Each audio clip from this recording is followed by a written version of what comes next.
Welcome to the Vision Profiles podcast. Join us, dedicated Apple Vision Pro users, as we dive into everything from hardware and software to apps and the latest updates in the world of Apple Vision Pro. I'm Marty, a faculty member at a Midwest University, podcaster, and Apple product fan. I'm Eric Bolda.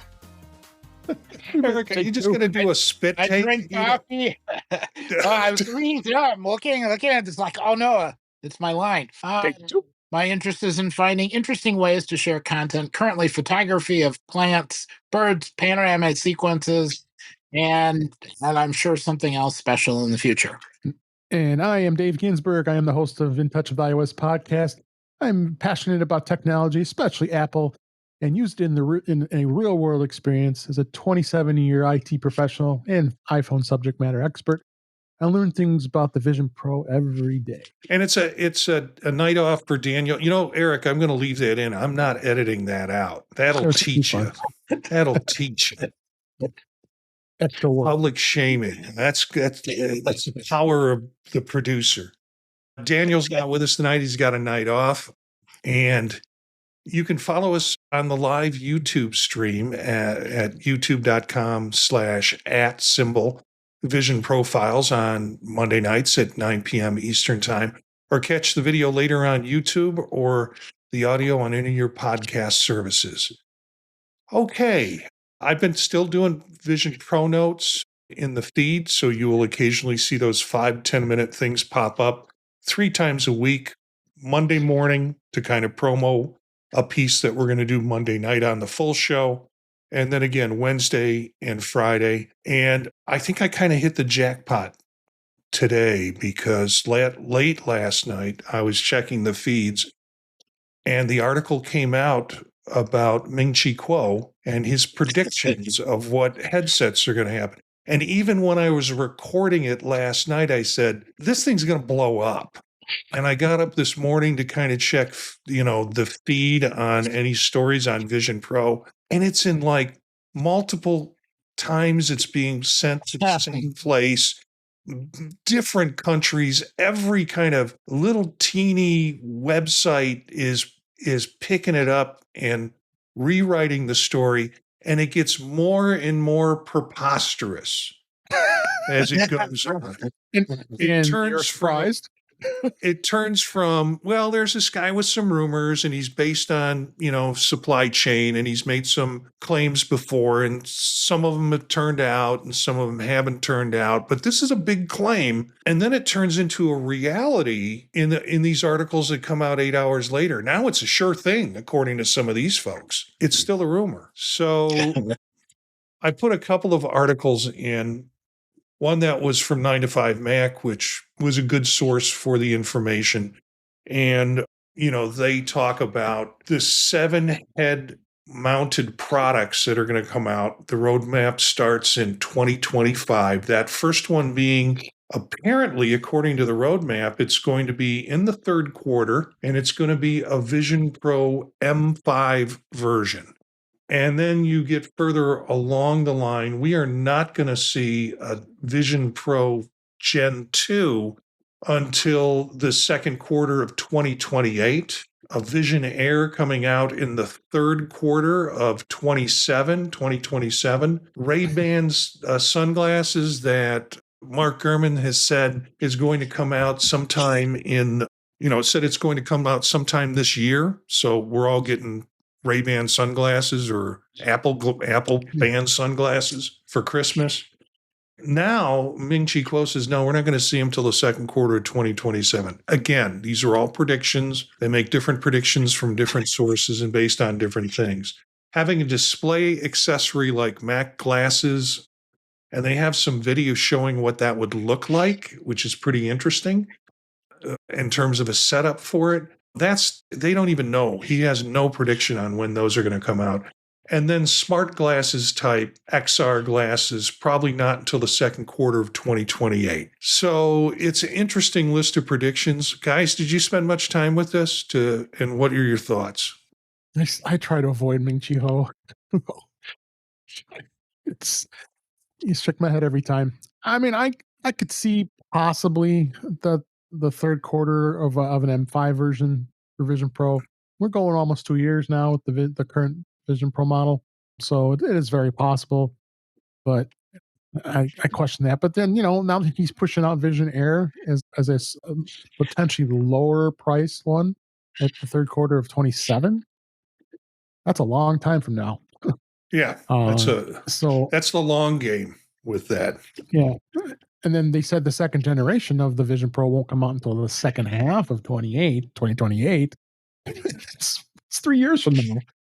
So, well, you better get your $3,500 worth at that point. Yeah, I think we will. I mean, I'm not giving this thing up anytime quickly here. But even all the other stuff, the Ray-Ban like glasses, then there's been rumors about that for a while, and they're obviously not ready yet. Meta released theirs, and it was a cheap one, $219. If I remember when it first came out. I don't think it went over really that crazy. I think people were intrigued of its gadgetry of it all. The I almost bought one and then I canceled the order because it didn't order ship. I probably should have kept it, but I didn't. I don't know if you bought one, but Marty, but so yeah, hard to say. There's so many others with Oakley. I think Oakley partner with Meta as well. So you're going to see more of these quote unquote cheaper versions, but Apple still holds their ground and wants to make sure that the device is going to be solid, just like what they've done with the Apple Intelligence. They are taking their time. So I don't think it's going anywhere fast. But with all the new content, the F1 movie out now, I can't wait to go see that. I don't know if you guys have seen it yet. I assume not. Tomorrow morning. I really want to go see it now because the craze has been really, really high. So just these in general, I think if Apple continues on with this amazing content and to be able to partner with the director for F1, and they were super stoked about being able to create as a movie maker with this, it can go higher. I mean, I just see what we have existing is pretty darn good for now. I mean, when being with the processor it has now, it's just a little more. I think we got a little more work to do. But yes. Yeah. Eric, your thoughts? There's not enough media yet to come out with a tiny, cheap headset because everybody would get it. It would be all over the place, and then they'd be all screaming about where's the stuff to watch. So we're in no rush for that. But there's been really pretty good corporate interest and a little bit more power, a little more headroom in the headset would help with that quite a bit. So I could see an M5-ish model because I think that would help a lot and it would last for quite a while. Pushing out glasses or something else for a couple of years, that doesn't seem unreasonable to me. Given the recent news on cameras and better instructions on how to film and better editing tools, figuring a year and a half between when all that stuff comes out, everybody figures out what it is, gets it, and has cameras available for rent, that you got another year and a half. So yeah, an updated processor in a Vision Pro makes a lot of sense. Everything else, I would say, push it out a little bit. Will you get an M5 if it comes out? Oh yeah. I'm starting to save. I have a separate account set aside for that. There's nothing in the account, but it. Well, maybe we'll get a nice trade-in for the. I don't know if I would even trade in because I've got enough different people I want to talk to that I'd maybe send them my old one, get a new one, and there isn't anything about the current headset that would keep it from being useful for at least another couple of years. So I'm more impressed every update with the current headset. Mine would probably go to my son, but I hope he's not listening. So I couldn't resist this other article, which, like I said, I paged through at least 50 of the same article on Minchi Flow's prediction today. When I got up this morning, it's like I got to put together more show notes, see if anything that came out I need to grab. It was just pages and pages of this particular article, except for this one. Headlines. Android headlines. It's the website Android headlines. After Vision Pro's flop, Apple doubles down on headsets. So it's sort of like they're so stupid, they've decided to double down on stupid. Oh, if only if Jeff Gamma was here to tell us about that teaser headline there. Yeah.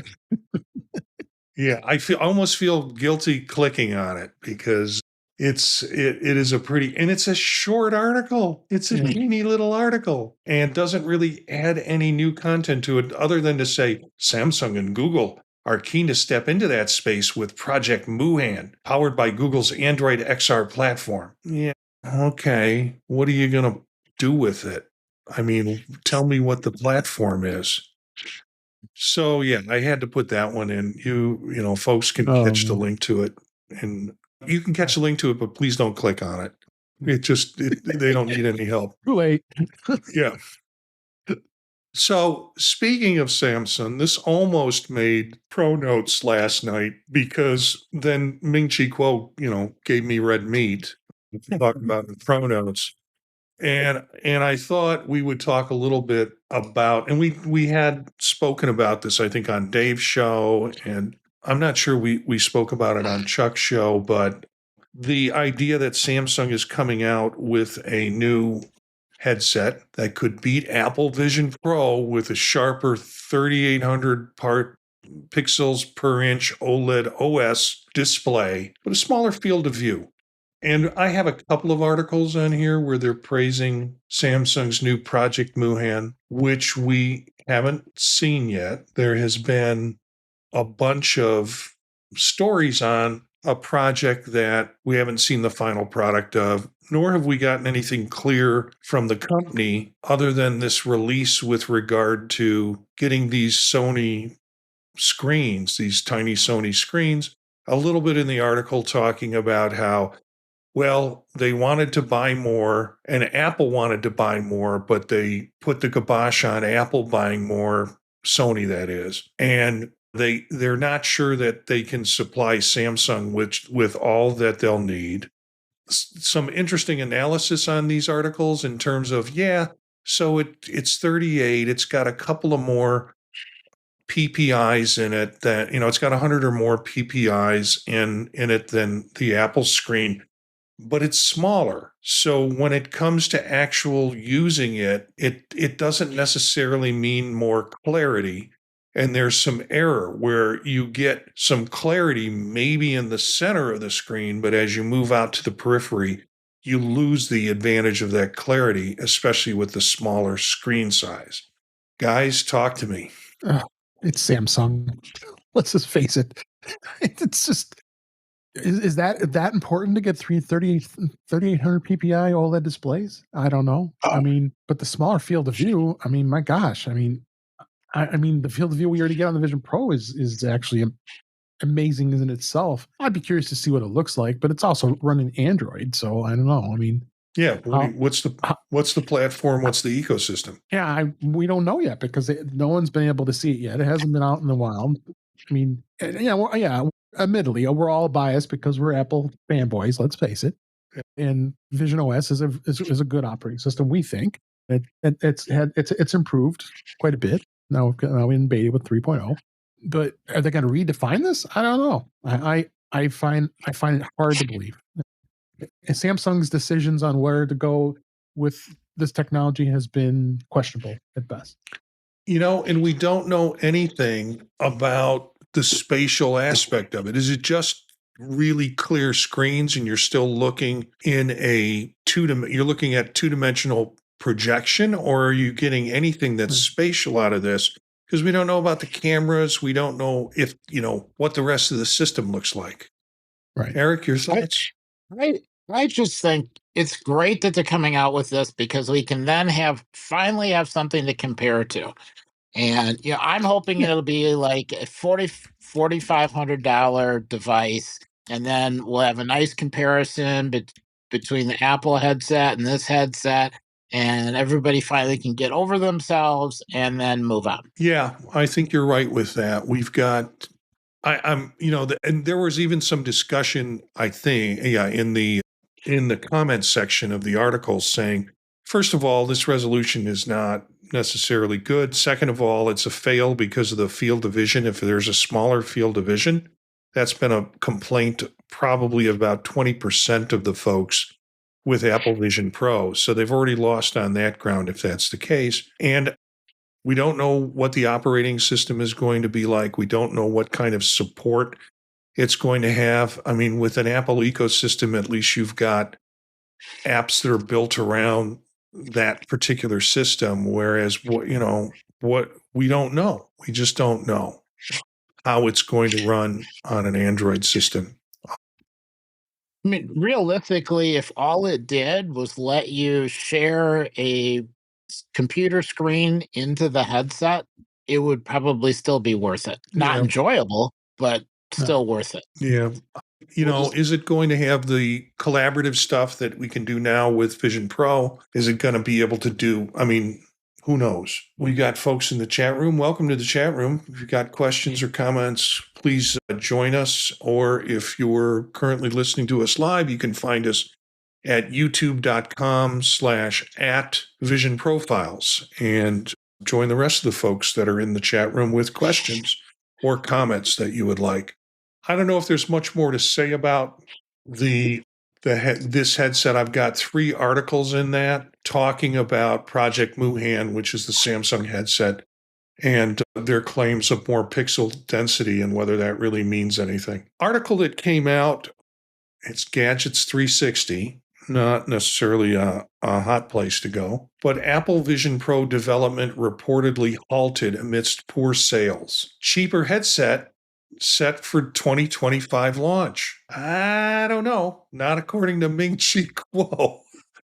But the article goes in and talks about, of course, the cost. And then it goes into it bleeds into some other things about Google Pixel and flip phones and things like that. But while the Vision Pro 2 might not happen, Apple still reports it has plans for a new headset. The report suggests that cheaper version of Vision Pro may launch before the end of 2025. And this model is speculated to come at a lower price tag with fewer features. To achieve this, Apple said it had diverted resources from the development of the Vision Pro 2 to another team which may be working to bring down the cost of Vision Pro's components. I'm not sure where they're talking about a report, but they're not claiming where they got the report from. Yeah. All right. Let's move on. Okay, so Dave, I put these 2 articles in because you were all about Bono, and nothing wrong with that. Great, it was a great video. But inside the first featured-length immersive film for Apple Vision Pro, Bono, Stories of Surrender. This is an article that kind of engages the director, the filmmaker, and talks about spatial storytelling and weaving together and what was part of it, the technical innovation. We're hearing a lot this week about the Blackmagic URSA Cine immersive cameras. We'll have some articles on that coming up, but this is an example of that kind of bleeding into the whole process. And Eric sent a good 30-minute video on that. So we'll talk about that in a minute. And, Bono is vulnerable. Viewers can see the surgical scars and imperfections with startling clarity, stripping away the protective distance of the conventional films provide. Comments? I mean, Bono knew what he was getting into when he did this production. If he was concerned about how he looked, I mean, I think he'd have a problem with it, but he doesn't. Yeah. It was a good story. There was a lot of things I didn't know about Bono that he gave the story of his life. I mean, his book wasn't. I didn't read his book, but I've heard comments from family members and others who are big U2 fans that said they had a tough time getting through the book. I think the movie started to get a little slow towards the end, and I was intrigued the way that the story went with, him talking to his father and using that where he was sitting with his father and all that stuff. And I don't know. I thought the graphics with the immersive stuff with the drawings were kind of cheesy, in my opinion. I mean, it worked, but I mean, I was expecting more at the end after I think back to it, because it's been quite a few weeks since I watched it, and because I watched it, I think a day after and talked about here. So, and but no, I like the technology innovation out of it. I mean, and I'd be definitely interesting to hear what Eric has to say about this Black Magic camera here. But it is something that I think it was a good start. It was a really good start, but I want to see more. Yeah, the two articles that we have, one is MZ Education for Filmmakers, and that is inside the first feature-length immersive film for Apple Vision Pro, Bono Stories of Surrender. And then the other article that we have is from Leah for Creative, or it's from Little Black Book, Behind the Work, How the Artery Brought Bono Stories of Surrender to Apple Vision Pro. Now, even if you haven't seen this video, I think you're curious about how filmmaking is now. If you're going to an immersive kind of space, you can read through this article and learn a lot about the kind of compromises or changes they made in the filmmaking space to do it. So if kind of you're interested in filmmaking, you're interested in optics and all of that, these articles will be interesting. And it might then you might go, oh, I really want to see this, because now I want to see the story and how this plays out in the story. Eric, comments? There really just are not a lot of examples of full-length video. So I think if you are interested in producing any films or working on any projects, it's almost a requirement to watch just to see kind of how they put it together. And if you watch, I mean, I found it enjoyable too, but it was also enjoyable just watching kind of technically how things were put together. And if you watch that and then start to watch for the different cameras and different editing systems that have come out, what those features are and what they're stressing as they're talking about the features, and then go back and rewatch the film again, then you get to see elements of what everybody's talking about and strengths and weaknesses and changes. And, as we've said in the past, everything that's come out for the Vision Pro has been different. Yeah. Everyone has learned something, and this wasn't produced overnight. It took them a while. So the cameras that have just shipped, that's all brand new. And we haven't seen projects that have really come out of those cameras yet. So I'm excited about the whole thing. It was the first one, really, and interesting, and had elements we hadn't seen before. And that's kind of what I was looking for. Plus, I enjoyed it. So Yeah. Go ahead, David. I said, yeah, I enjoyed it. It's just, it had just like any movie. You see, you're gonna. Some movies are gonna have their moments. I like what happens when they release something new and immersive. Is you get the experience, and you maybe get a description of what the experience is going to be like, and then a couple of weeks later, people start asking questions about how did they do that, and what angles. And we've even had discussions, the race up to the top of Pikes Peak, about the camera angles and how many cameras must have been in place in order to do that and where they were in place. So I think there's a natural curiosity about this new medium and how it's being shot. And it's nice when we do get articles like the two that we have linked here about the immersive filmmaking experience. Before we go into the next set, I just want to mention Brian, who's in the chat room, said, I think in reference, obviously, to the Samsung headset, it'll be interesting to see if it connects well with other aspects of Samsung's ecosystem, like the phone, as it's a big plus for Apple having a wider ecosystem with phone, watch, TV, and also iPad in terms of being able to connect that way. So thanks for that comment, Brian. All right. I want to go back to another article. And we talked about this before on other shows. And I did a pro notes on this last week coming into this week's show. Today I got a message from someone. It's one of the people I do podcasts with. And wanted to know about, because we'll have our 100th show coming up and want to know if we're going to do anything special for the 100th show. And then he informed me that he tested positive through one of those poop in the box things. And so now he's going to be going through a colonoscopy and, with a positive test, what does that mean? And I think he what he said was, we ought to do that for our 100th show. They'll just, just put my scope up on it. And if it could be done, he'd probably be up to it. But I got to say, I think he reached out to me because not because he heard this story, but he knows that I had gone through colorectal cancer. And this is a story that hit the market. It's just another example of how Vision Pro is being used as a medical device. I don't know if you want to call it an enterprise device, but really for medical purposes. But this was the article from Apple Insider. And then there is another article from Mass Device where they talk mainly from the company's perspective, Medtronic and Cosmo, working with GI Genius. Well, I think GI Genius is the medical company that makes the probe for this, and then being able to connect it to Apple Vision. And Dave's a Chicagoland guy, and I'm a Chicagoland guy, but it being done at Rush Hospital is going to be doing the studies. And my brother-in-law worked at Rush's emergency room for years.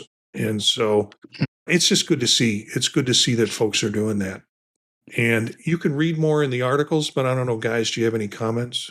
No, I think that was a good hospital system to choose. It's very renowned, very well respected, and very big hospital system. So it's good to see that they're looking at this. All right. This article I thought was interesting. I don't know if you got through this. It was really kind of another enterprise look at the Vision Pro. And Mantle, I looked at some of their video. Mantle, I think, is like design, or it looks like architectural design of some way. And this article, kind of the writer of it, talks about how the Vision Pro has all sorts of potential and how it can be used for various things from an enterprise standpoint. And it starts out with the strengths like unparalleled AR pass-through, immersive experiences that you can have, and you can create quality displays with that, collaboration and the ability to collaborate. And, that's been really emphasized in the latest release, at least the developer release, and that's going to do that. The sense of spatial audio, intuitive interactions in terms of our ability to manipulate and use the Vision Pro. It's the Apple ecosystem integration. That's also something that they say is part of the weakness, is that it's tied only to Apple integration at this point. Of course, the heavy, bulky, tethered battery that has to go around. I don't think the blessing of this article is I don't think they mentioned the price in it. Oh no, sorry. No, they did. Price point. They did. Yeah. Price scroll point. a little further. Page down. Yeah, I scrolled further. And price is too high for a lot of people to justify mainstream development for it. So I think that limits the interest to developers building something that appeals to the mass market. It's not plug and play, which is another kind of weakness that they say about it. But it then follows up with some good discussion about, what's the approach of the company in terms of dealing with virtual reality headsets and how it can be used.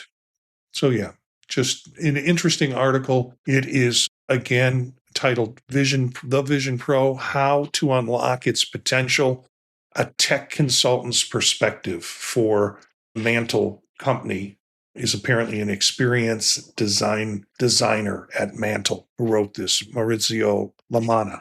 Did you have a chance or any comments on it? Yeah, this one's really interesting because they always go back and measure what they're testing to find out, did it make a difference or not? How much of a difference did it make? What are the future possibilities? So this was a really neat article, an article that takes place like a year from now. That I would love to read. To see how the company actually uses it. Dave, any And to comments here? see where Yeah. where their successes. Yeah. Yeah, Dave's on the enterprise end of this too. So Yeah, I was going to I like these example business cases with remote team meetings. I kind of agree with that. It says that facilitate discussions where participants feel fully present. You don't have a choice for being fully present. You're going to have your persona when you're on camera. It's not going off. And I mean, I just did it again for my wife today, a little while ago, and she called me on FaceTime. I happen to have my Vision Pro on. I said, I got to answer this again. And she freaks out every time she sees me. But I think it is going to cause engagement because it's starting now that I've looked at it a few more times in my persona, that it does look a lot better the way it looks. But just going through some of the other stuff, client presentations, training, and workshops, I would love to be able to do it. I've been doing tons of training at work here and being able to do in virtual spaces. Like, and we'll talk about virtual in a little bit here with one of my picks. Even client presentations. I mean, you're looking at some pretty cool things. But even like some other business cases, like team brainstorming sessions, I think teams would be more engaged when they're doing with the Vision Pro because it's so virtual, and you're really getting more engaged in what and in the way you're brainstorming when you do that. So, and of course, training simulations and then the AR stuff that we're showing. You know, when they're looking at that the jet engine, having it 3D and being able to do measurements virtually and get more accuracy and working on that. And even sales, I think sales presentations, because that's a big thing. The sales teams or whatever industry it is going to be interesting too. So we got a bit of ways to go before we're getting the enterprise. I'm not seeing it right now heavily used. We're seeing some examples, but this is a great article. And actually, I want to find out more about this company. yeah, I appreciate when these kind of things come out in terms of that and support that someone's writing sort of generally in a positive frame about what's possible instead of these are all the problems with it. I mean, they acknowledge some of the weaknesses in the platform, but for the sense of innovation that comes from this article, which is nice to hear. Okay, This is so an we're going to switch. Australian. Oh, really? Sorry. Australia? It is. Yeah. This is an Australian company. Yeah. Mhm. Wow, that's very cool. One of the best work. Says one of the best workplaces in technology. Great place to work. Ah, okay. Well, Dave, are you thinking of moving down under? No. I'm happy. I'm happy right where I am. Thank you. You know, the thing in Australia, there's lots of things in Australia in the wilderness or even out in that there are things out there that will kill you. I mean, there's less of that. There's less of that in nature here in the U.S. But in Australia, only Australia I support is this little baby right here, the Roadcaster. Yeah, and road products. It's about as far as I go in technology. Well, okay, I'm going to get weird on you because I just saw this and thought this was pretty cool. I spent a fair amount of time in my younger days in Second Life, so I was not that young, but kind of going into virtual environments, creating avatars, being engaged in avatars. And this came out, it was a Reddit post, and I'm going to start it. And for those on the video, for those who are watching the video of this, you'll get to see a 20-second clip of what is an open source, spatially intelligent NPC, which is non-player something NPC for Apple Vision Pro. And I'm going to switch to she's like a little goth girl that has plenty of metal interface. And she's playing with a ball, but you can, I guess, interact with her in terms of high-fiving her and things like that. So interesting kind of interactive piece with this. Developers can easily get involved through the GitHub, and it's got an Apache 2.0 license. Feature highlights spatial navigation and ever-updating XR environment, sitting on appropriate surfaces, offering or receiving an item from the user, initiating or receiving high fives, and then attention-based decision-making. So kind of an interesting engagement. There are a few of these.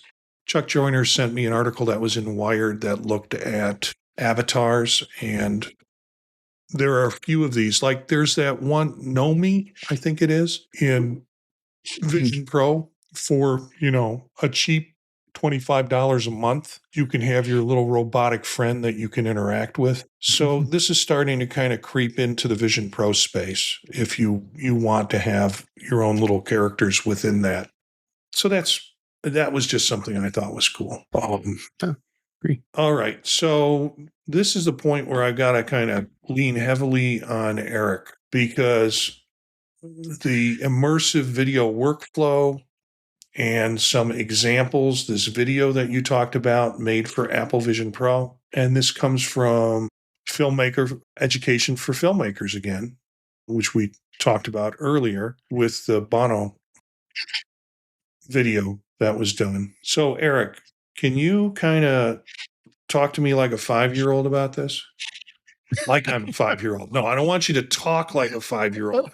I want you to talk to me like I'm a 5-year-old.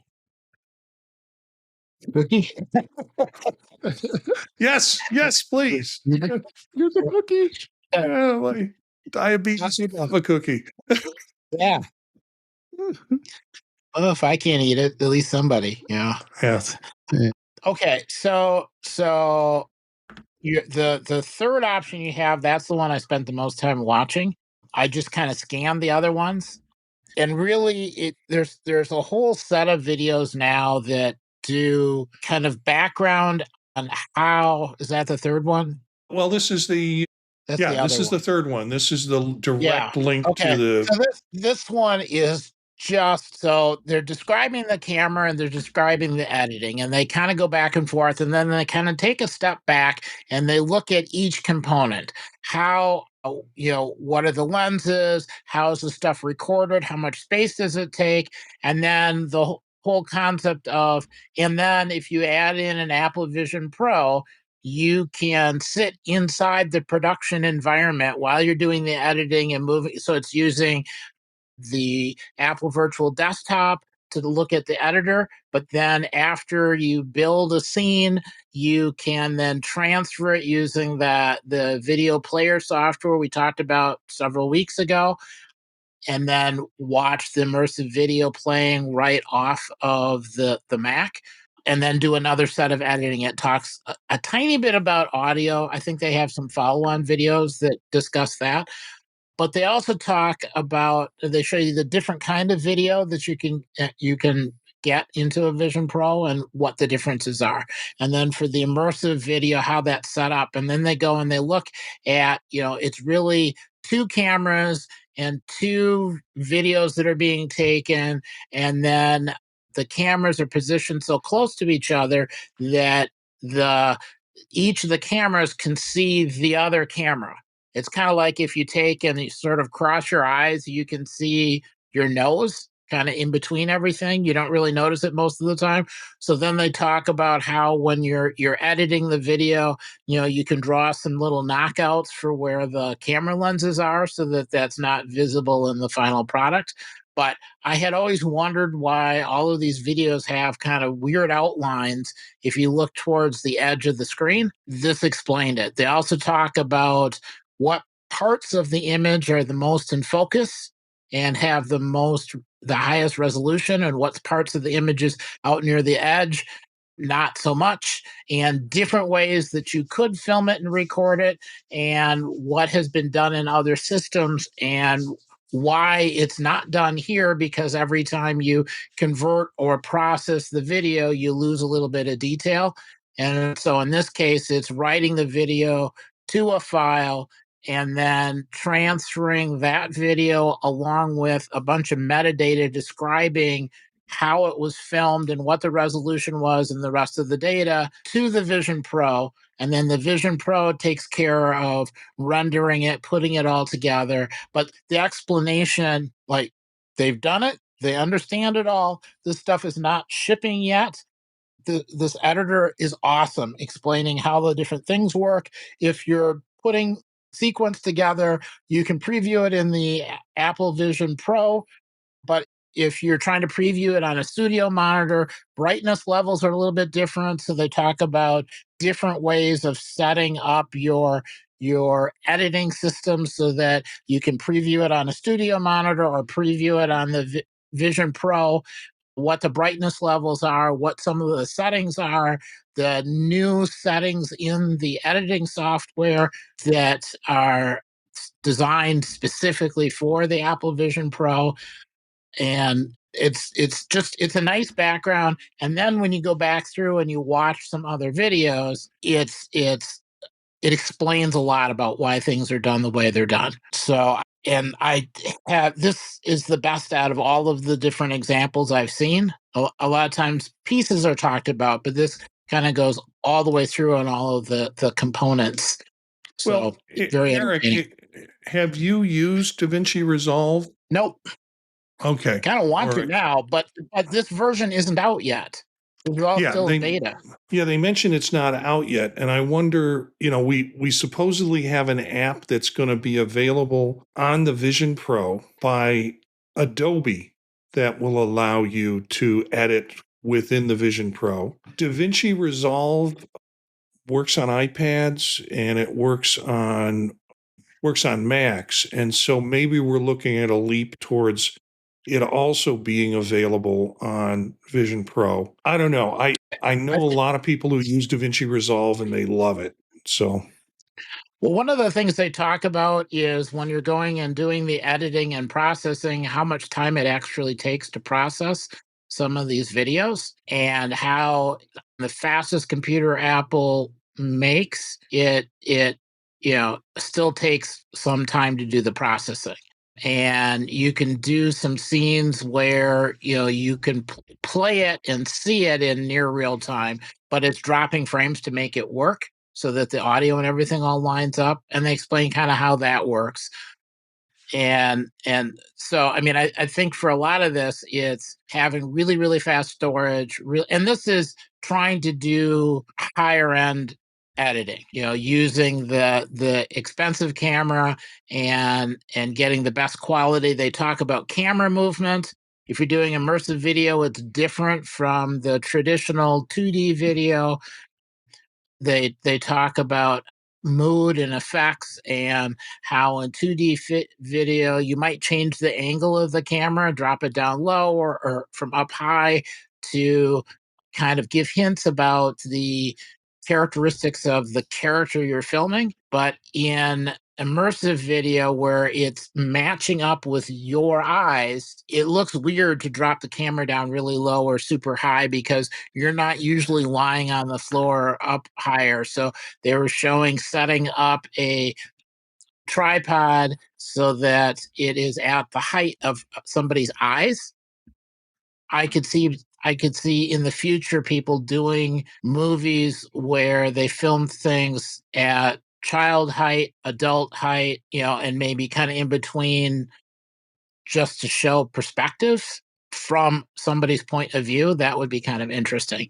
But stationary, solid tripod, so there's no movement, because if you add a bunch of movement into the mix, then the eye and brain and everything disagree with each other and you end up getting sick. So that was a nice discussion, because I've seen the effects of it. I felt the effects of it. I didn't know exactly why. So it was nice to see that. And then going back and looking at some of the other videos, and looking at why maybe some of those videos are short, both because it takes a lot of time and space to do the editing, but also if you have a little bit of motion for a short amount of time, you can tolerate it. But if you have a longer feature film, you just can't do the motion that you might have in a regular movie. So that it was just interesting, and I suspect there are a whole lot of filmmakers that are going to be watching this and then going back and then practicing some shots.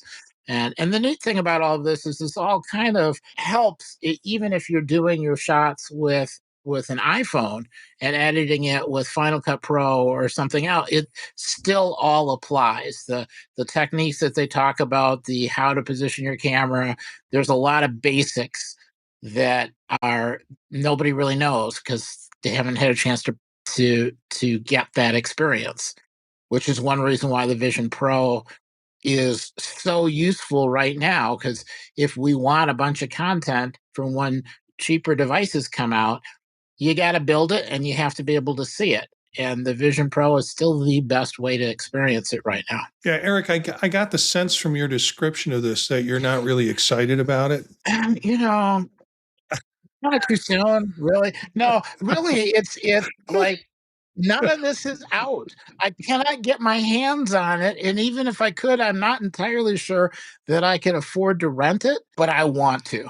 I really, really want to. So DaVinci Resolve is not as expensive in terms of, because I have a copy of it.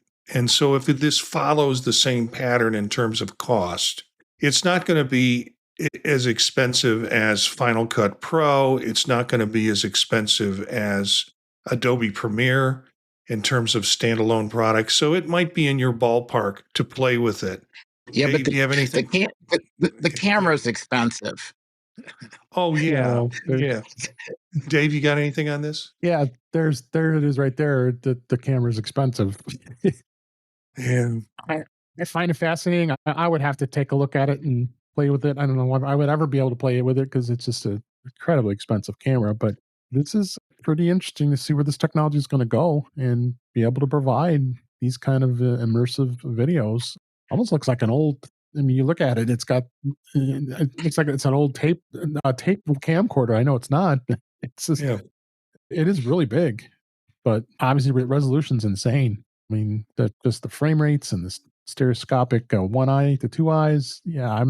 Eric, is there anything that on my simple, cheap, horribly crude 16 Pro Max and spatial video that can be applied to this? Yeah, almost everything. Okay. That was the neat thing about it is, they give you a bunch of stuff and how they're dealing with all of the complications of that much data.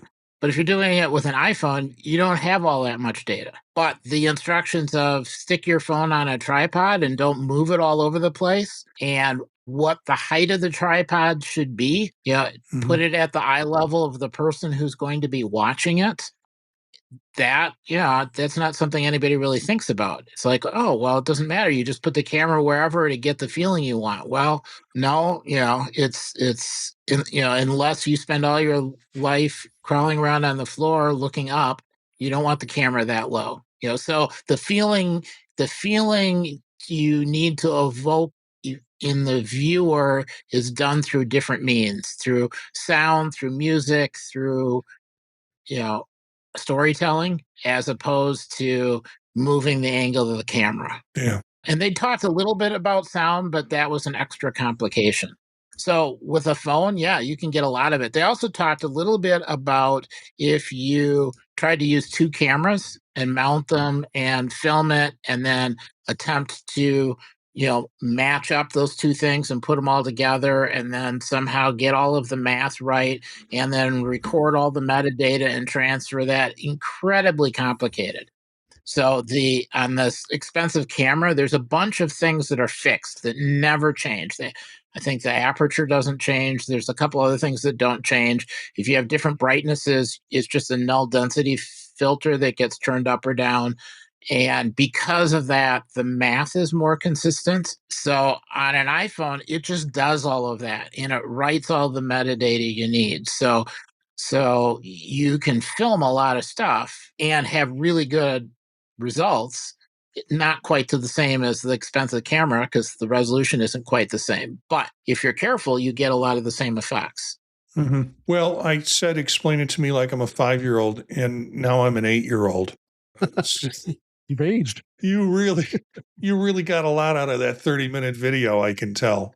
And there are 3 articles. The first 2 articles kind of talk about the concepts. And then this third article is a YouTube video that is mentioned in a couple of the other articles. And obviously is worth the watch from what Eric shared with that. I'm going to jump ahead looking at time. I'm going to jump ahead into a few things. Just a mention of an article that I thought was kind of fascinating in terms of the possibilities, but the idea that this comes from webkit.org. a step into the spatial web and the HTML model element in Apple Vision Pro. And it gives some information. Vision OS 26 brings a major update to an important block of the spatial web, the HTML model element, and gives some background, and also talks about the API, and then gives some information in terms of how to change coding and such to be able to do it. That's kind of beyond my pay grade in terms of all of this. But if you have some interest in that web development, particularly incorporating HTML as part of it, take a look at this article. You'll probably understand it a lot better than I do. And I don't know if you guys got any comments on it or had a chance to look at it. Good. Have you, just in Safari, looked at that new immersive mode? Yeah.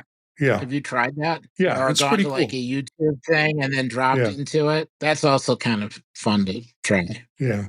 So I think all of this is all going to combine together. It'll be cool. Yeah. 2 other articles I thought, one worth mentioning. This is on Road to VR, and it is Xiaomi's unveils China's answer to the Ray-Ban Meta smart glasses with a few killer features. And they do a blowout of some of the things that are available on it. Everybody's doing glasses now. Meta's trying to, it's one of their bigger products right now is the Meta Ray-Bans. And so everybody's on board trying to make some competitors to that. And we've seen them come out and announced quite a bit this week. So if you don't get theirs, you should get ours, basically. And one of the most interesting native features, though, is the ability to simply look at an Alipay QR code, which is ubiquitous across the country, and pay for goods and services with a vocal prompt. So that's one of the cool new elements. They have electrochromatic lenses and 3 different price points depending on the lens that you're going to get with it. So $280, $380, $420 are the different price points. You going to run out and buy one? There are Xiaomi Genius bars in China. So if something goes wrong, you can just go over to China, go to the Genius bar and get your glasses worked on. Oh, I'll fly right over. Last article before we get into an app is 2 cool image editors for Vision Pro. And Petal is one of those, a photo editor app for Vision Pro that shows your photos in a grid variations and allow you to add filters and view at them. And then Bloom is an app that lets you edit raw images on your Vision Pro and lets you adjust exposure, change white balance, and do a whole lot more. It supports raw files from various popular cameras. 2 to look at. Kind of, if you forget, just think flower. Petal and Bloom. And I guess you can find those in the Vision Pro App Store. So that's all we've got in terms of news for the show tonight.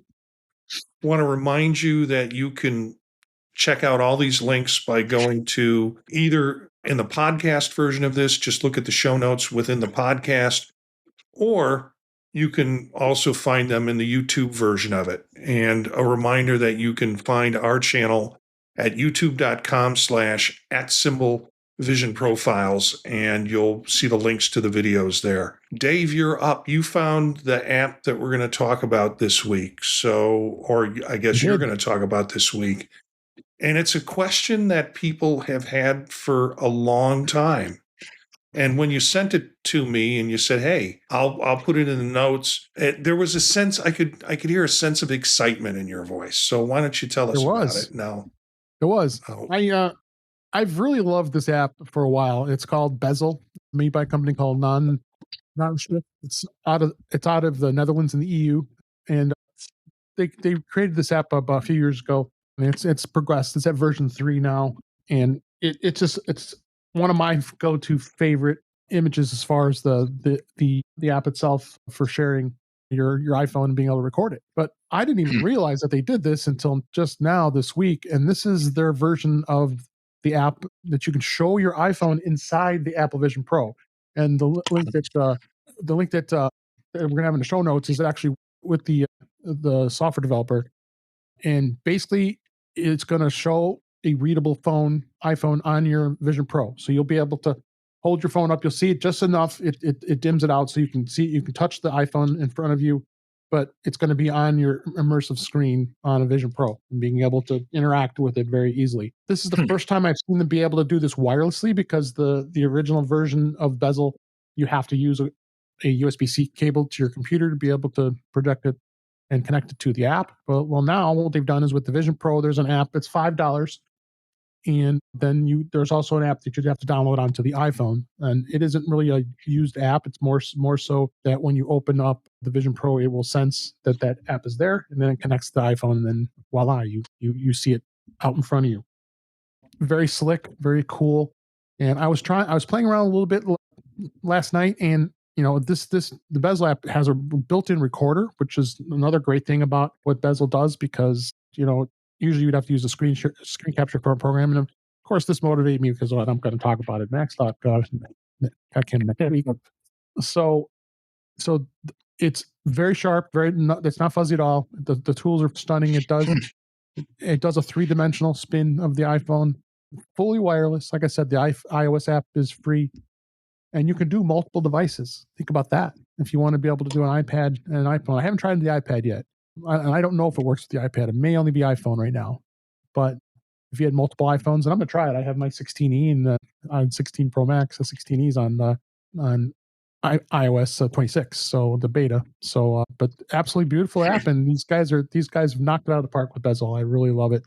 And the one thing you have to do is you have to make sure when you go, you can't directly download the app on the Vision Pro. I've tried. Even the link that says the app, there's some sort of bug that's saying this is for the Vision Pro, but you can't download it. So you have to do it from the iPhone, and then the iPhone automatically brings you over to the Vision Pro app that's on the iPhone. Then you can add it that way. So explain that to me again.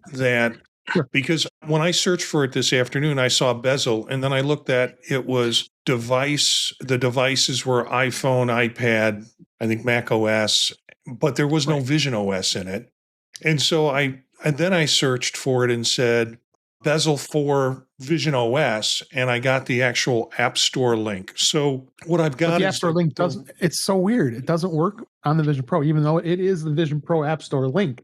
For some reason, you have to go to that App Store link that's for specifically Vision Pro. It's on their website, which is the nonstrict.eu/bezel/vision. You should. I think I gave you that second link, and download to the App Store. I do it right from the iPhone, and then the iPhone brings it over to the Vision Pro app on the iPhone, and then it will install on the Vision Pro. That's weird. Very weird. Then you, of course, have to go.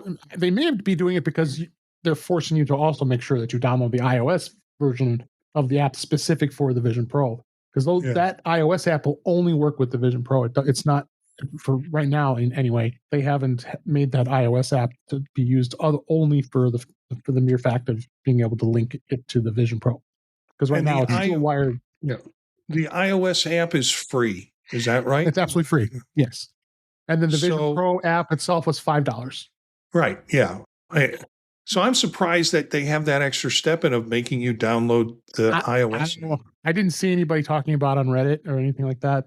Someone did have the link later, and I'm trying to find where it was, but I can't seem to find it. But yeah, it took me a good 40 minutes or so to figure that out.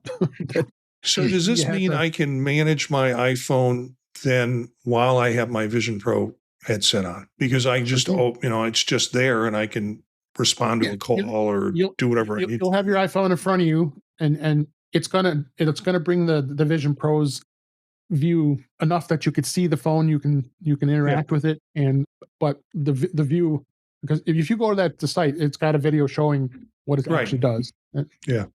And you can leave it below, and it still would be fine if you didn't want it in front of you. But you can move it up or down, and it does portrait, landscape modes, and like it says, it mirrors multiple devices. It has a guided setup for all new devices, and it is fast. I'm impressed. I can't believe I didn't find this, and I think this is about a year ago this came out, and I don't know. I guess the developer hasn't really pursued it much other than this release, so they're still selling it. So Eric, is this a Christmas present you were looking for?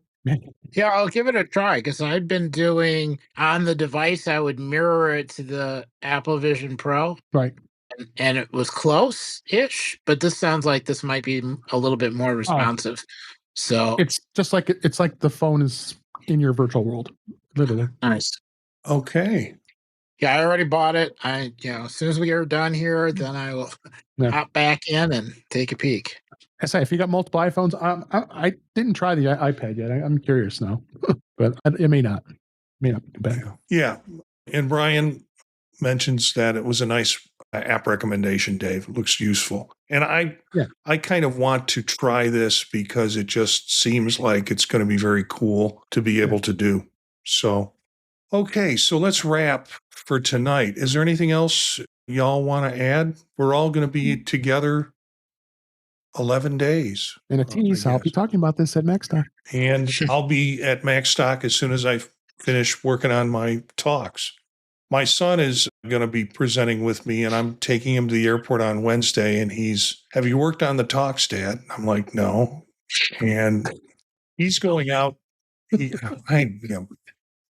Michael, no. Last year I gave him my talk on a thing like an hour before I was ready to give it. I'll do better than that on this one. That's why I use my own laptop. Yeah. I'll do better on this one. He wants a copy, of course, for streaming purposes or whatever. I'll get it. I'll definitely get it done the night before I show up and try and work it out. I'm still struggling with content ideas and things like that. But me too. Yeah. We'll all be there, and we'll cut a show there. Dave and I and Eric have been talking about ways to set that up and do it. And when is going to be the biggest problem? Where is going to be the second problem? Because it's a really pretty booked schedule. You can find out about MacStock simply by going to macstockconferenceandexpo.com. There is the actual live experience and event, which you can purchase tickets for. It's a 3-day conference, little short bits of information. And so plenty of diversity in the kinds of talks we're giving. And then they'll have an eCam room for people who want to learn more or test out some stuff with the eCam there. If you can't make it to the event, go to macstockconferenceandexpo.com and look at buying a virtual ticket, which means you'll get the presentations at a lower cost in 30 days after the experience. If you want $50 off from the live event, you can use the code PodTalk50, which is a discount code that Mike gave us. And all of our shows have a discount code, and we appreciate that for the listeners. Mm-hmm. Guys, thanks for doing this. Again, every week. This is our 60th episode, and it's just become kind of a regular part. And I enjoy working with you and getting your ideas and putting together the show each week. And thanks to the listeners who are tuning in and either listening to the podcast later on. Some folks are coming into the YouTube video, and we appreciate that. But thank you for tuning in. We'd love to hear from our listeners. If you have any ideas or want to join an episode, email us at visionprofilespodcast@gmail.com or the podtalknetwork@gmail.com. It's probably the better place to catch us. I've got to change the show notes to reflect that so I don't read it. The podtalknetwork@gmail.com. Our bumper music is Free Jazzy by Steve Combs, courtesy of the Free Music Archive. Learn more about us and Vision Profiles podcast at our website, thepodtalk.net. I'm going to have to clean that one up before we get to MacStock 2 to make sure everything and everybody's on it and some consistency across the website. But you can learn a lot from thepodtalk.net. Spread the word to other visionaries. Thanks for listening, and we'll see you next time.